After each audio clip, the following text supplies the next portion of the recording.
The U.S. Senate is staying in the hands of the Republicans, but Democrats are still dancing their way to Capitol Hill. They've retaken control of the House while also making history by increasing minority and female representation in Congress. A Democratic majority in the House cannot force the U.S. to rejoin the Iran nuclear deal or the Paris Climate Accord, but the party is promising to make life harder for the president. Today is more than about Democrats and Republicans. It's about restoring the Constitution's checks and balances to the Trump administration. Nancy Pelosi, who's hoping to be the next Speaker of the House, has pledged to lead the resistance against Republican efforts to repeal healthcare reforms passed under former President Barack Obama. House Democrats will also force Trump to negotiate future legislation on issues like immigration, infrastructure spending, and corporate tax cuts. While the election outcome won't likely lead to Trump's impeachment, it does allow Democrats to scrutinize the president and his appointees. That includes the power to subpoena his long-hidden tax returns. The political rebalancing in Washington didn't have a big impact on financial markets. U.S. equities edged higher, while global stocks got a boost. For markets, probably this is not so relevant, who has the majority in the Senate. For markets, it's relevant what happens with the trade conflict, what happens with tax reforms, and so on. And here, very little is changing with this new constellation that Trump has a Democratic Congress. With Trump still running the administration, investors are more concerned about rising interest rates and the ongoing trade dispute with China. Trump's meeting with Chinese President Xi Jinping at the G20 summit in Argentina at the end of the month could be the biggest driver of market sentiment heading into 2019. While there are signs of thawing tensions ahead of the talks, they could still end in deadlock. But Trump can rest easy knowing his stance on China is one policy many Democrats are backing. Laila Humairah, TRT World. We're joined now by Santosh Rao in New York. He's the head of research at Manhattan Venture Partners. Welcome back to the program. So the blue wave that some had predicted turned out to be more of a ripple, didn't it? But I'm wondering, what does a Democratic-dominated House mean for Donald Trump's economic agenda going forward, specifically his plans for more tax cuts and slashing government spending? Yeah, thanks for having me.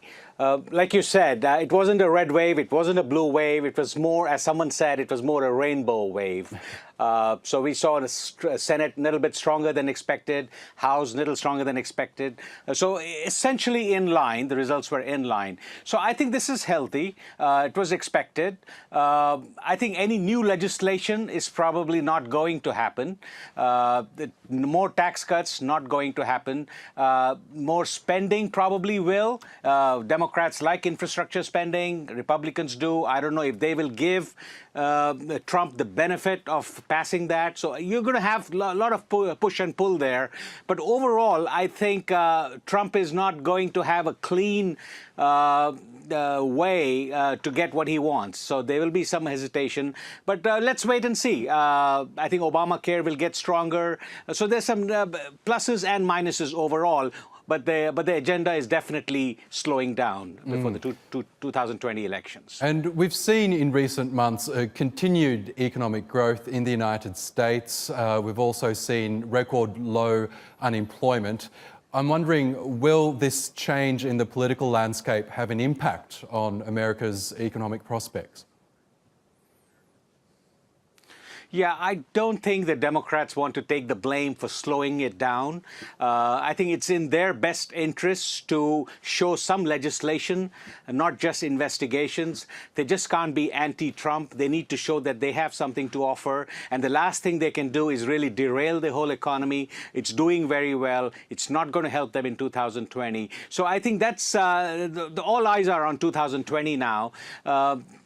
a lot of things have already passed, so Trump doesn't have to worry. The tax cuts have already been done, the reforms have already been done. So the main things, the growth engine behind this economy is still intact, so that's not going to derail. The only thing was any incremental things that Trump was planning to do, like additional middle-class tax cuts. That's not going to happen very likely. But let's see. Let's wait and see how the things play out.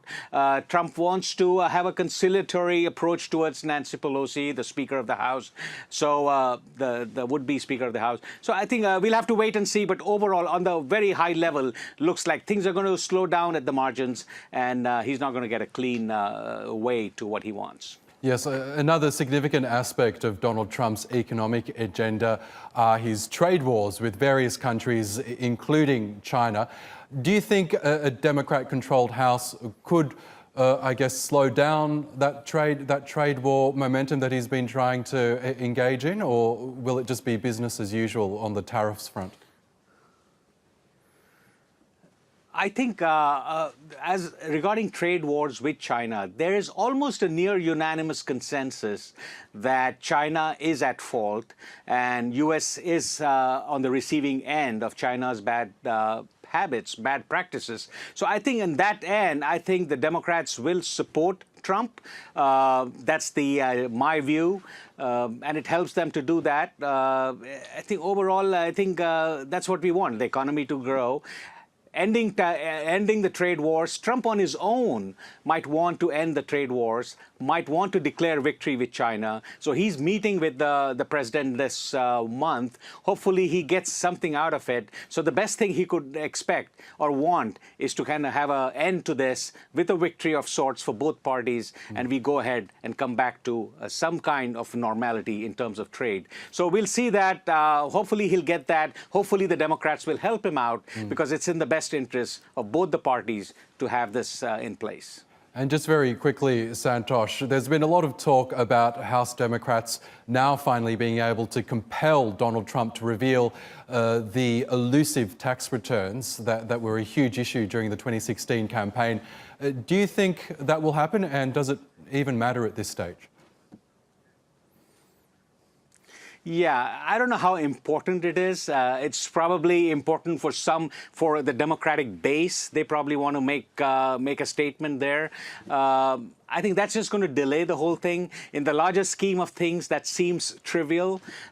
He's done over and beyond what he was expected to do, or in line with what he was expected to do. So I don't know if there is a broad consensus that tax returns are the most important thing at this point. But let's wait and see. I mean, it can be, politics is a very strange game, so they might go after him to make a statement. But I don't think it really matters in the larger scheme of things to really get his tax returns at this point. Interesting times ahead. Okay, Santosh Rao in New York, thank you as always.